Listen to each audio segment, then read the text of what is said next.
Bonjour à toutes et à tous et bienvenue dans l'émission. Aujourd'hui, j'ai le plaisir de recevoir pour 12 minutes la ministre française de l'Armée et des anciens combattants, Catherine Vautrin, pour justement décrypter la défense et la sécurité en Europe. Une Europe qui se trouve de plus en plus prise en étau entre une Russie agressive et des États-Unis imprévisibles. Madame la ministre, merci d'être avec nous aujourd'hui. Bonjour. Alors commençons par la situation en Ukraine. Êtes-vous convaincu que les négociations menées sous l'égide des États-Unis aboutiront à un accord de paix définitif ? Alors déjà, je vais peut-être vous parler de la situation en Ukraine parce que j'étais samedi, il y a donc 5 jours, j'étais en Ukraine à l'invitation de mon collègue, le nouveau ministre Mikhail Fedorov. Et avec lui, je suis allée sur une base à l'extérieur de Kiev. J'ai rencontré le président Zelensky, j'ai beaucoup écouté également mon collègue et j'ai surtout mesuré qu'aujourd'hui, il y a 3 heures d'électricité par jour à Kiev, qu'il y a toutes les nuits des missiles, des drones et que réellement il y a une nécessité à apporter des réponses dans un pays dont je veux souligner l'extrême résilience. J'ai aussi visité une entreprise qui fabrique 5000 drones par mois en pleine situation de guerre. Donc vous voyez un pays totalement mobilisé que rien n'arrête. Mais pour répondre à votre question, quand vous assistez à des alertes, comme je l'ai vu, la nuit où j'ai voyagé entre la Pologne et Kiev, il y a eu à l'ouest des alertes et il y a eu des attaques pour faire tomber une fois encore les ressources énergétiques. Et dans le train du retour à Lviv, il y avait là aussi encore des alertes. Donc c'est une réalité de tous les jours. Et donc on se dit, est-ce que réellement les Russes ont envie d'aller vers la paix quand on voit cette situation? Pour autant, je souligne évidemment tous les efforts qui sont conduits par les États-Unis avec l'Ukraine pour parler avec les Russes. Et je dis aussi qu'il est important que les Européens soient associés parce que vous le savez, notamment avec la coalition des volontaires, nous serons là pour garantir, dès lors qu'il y aura un arrêt des hostilités, un cessez-le-feu ou mieux un accord de paix, nous serons là pour garantir ces conditions de sécurité. Sur le plan personnel, je pense que c'était votre première visite en Ukraine en tant que ministre. Tout à fait. Quelle était l'ambiance là-bas? Quelles sont vos impressions? Les Ukrainiens, ils sont à bout de souffle, déterminés? Ils sont extraordinaires de résilience. C'est-à-dire que dans la rue, dans Kiev, vous n'avez pas l'impression, la journée, vous n'avez pas l'impression d'être dans un pays en guerre, tellement ils avancent. En revanche, la nuit, vous voyez bien des immeubles entiers pas éclairés. Et là, vous vous rendez compte, vous avez des gens qui vivent chez eux avec 5, 6 degrés. Il faisait moins froid parce qu'il neigeait. Il a neigé toute la journée. Il y avait 40 cm de neige dans Kiev. 3 jours avant, il faisait moins 20 et je crois que là, en début de semaine, il a de nouveau fait très froid. Donc des conditions pour la population très difficiles. Mais le vice-ministre en charge des relations avec l'Europe me dit « Mais vous savez, l'époque où Napoléon pensait que sans ressources, on fait tomber une population, c'est terminé. » Nous sommes capables d'affronter ça. Les gens assument cette situation. Et vraiment, je veux souligner la très grande résilience de la population ukrainienne. Et au niveau de l'armement, qu'est-ce qui manque le plus aux Ukrainiens? Alors, le sujet, c'est vraiment le combat dans le ciel. Et c'est la première chose que m'a demandé le président Zelensky, c'était d'être le relais du besoin de missiles. Là, je sors d'une réunion dans le cadre du rendez-vous NATO d'aujourd'hui. Avec Marc Rutte, le secrétaire général, ce que nous avons fait aujourd'hui, c'est un tour de table de l'ensemble des ministres présents, avec une première question qui était « Comment convaincre votre Premier ministre d'aller plus loin ?»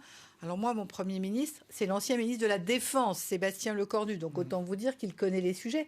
C'est lui qui a fait le budget. On est en hausse de 13%. Mais derrière, il faut que chaque pays européen se rende compte que la défense de l'Ukraine, c'est notre défense européenne. Voilà, justement, lors de vos vœux aux armées, vous avez plaidé pour une mise en place d'une force multinationale pour l'Ukraine. Qui devrait y participer et comment? Et vous savez, je crois qu'il est important que l'ensemble des Européens comprennent que la sécurité du continent, elle est incontestablement liée à la sécurité de l'Ukraine. C'est la première fois depuis 1945 que nous avons une situation de conflit sur notre continent. À partir de là, c'est tout le sens de ce que l'on fait au sein de l'Alliance, mais c'est aussi tout le sens de ce que l'on fait au sein de l'Union européenne. Nous avions une réunion des ministres de la Défense européenne et notre principal sujet, c'était l'aide à l'Ukraine. Et quand le président Macron, avec l'année dernière le Premier ministre anglais Steinmeier, ont travaillé sur la coalition des volontaires, c'était bien cette volonté d'apporter des réponses en matière de surveillance aérienne, de surveillance maritime, de régénération des forces ukrainiennes. Et ça se fait avec l'ensemble des pays européens qui s'engagent et qui participent. Alors, le président de la République ainsi que le chef d'état-major ont régulièrement évoqué une possible guerre avec la Russie. Est-ce que vous partagez ces craintes ou est-ce que c'est un peu alarmiste quand même ? Vous savez, la question qui se pose à partir du moment où nous avons un conflit sur le continent européen, la question, c'est de dire que nous devons nous préparer à un conflit de haute intensité. Le meilleur moyen d'éviter un conflit, c'est de se préparer à ce conflit. Et c'est ce que nous faisons. C'est la raison pour laquelle la France a l'armée d'Europe qui est la plus entraînée. Nous avons un maintien en condition opérationnelle de l'ensemble de nos armées. Et vous savez aussi que la France a la particularité, et c'est une doctrine constante depuis le début des années 60, nous articulons une dissuasion nucléaire aéroportée et navale opérationnelle avec en parallèle, évidemment, une organisation de défense conventionnelle tout aussi opérationnelle. Et ma responsabilité de ministre des Armées, c'est que le président de la République française, chef des armées, ait à sa disposition tous les outils dont il a besoin, parce que pour être respecté, il faut être craint. Est-ce que vous êtes pour une armée européenne professionnelle ? Vous savez, moi je pense qu'aujourd'hui, nous sommes, nous, un pays qui a fait le choix d'avoir une armée professionnelle, qui fait le choix d'élargir son format d'armée avec deux approches nouvelles. La première, c'est la réserve volontaire. Nous avons 50 000 volontaires qui viennent périodiquement apporter leurs compétences. Ça peut être un journaliste qui va faire de la communication, comme ça peut être un boulanger qui va venir faire du pain, ou un cyber qui va venir participer à la réflexion sur le conflit de demain. Et puis nous venons, c'est tout nouveau, le président de la République l'a annoncé au mois de novembre et j'ai lancé le recrutement au mois de janvier, nous venons de lancer le service national, qui est un service volontaire qui s'adresse aux jeunes entre 18 et 25 ans, garçons, filles, uniquement sur du volontariat. Ils sont sélectionnés et notre volonté, c'est de rapprocher le lien entre la nation et son armée, expliquer ce qu'est être citoyen, les valeurs de la République et comment on s'engage dans sa République. Est-ce que vous êtes d'accord avec le secrétaire général Mark Rutte qui a dit que la défense en Europe ne sera pas possible sans les États-Unis ?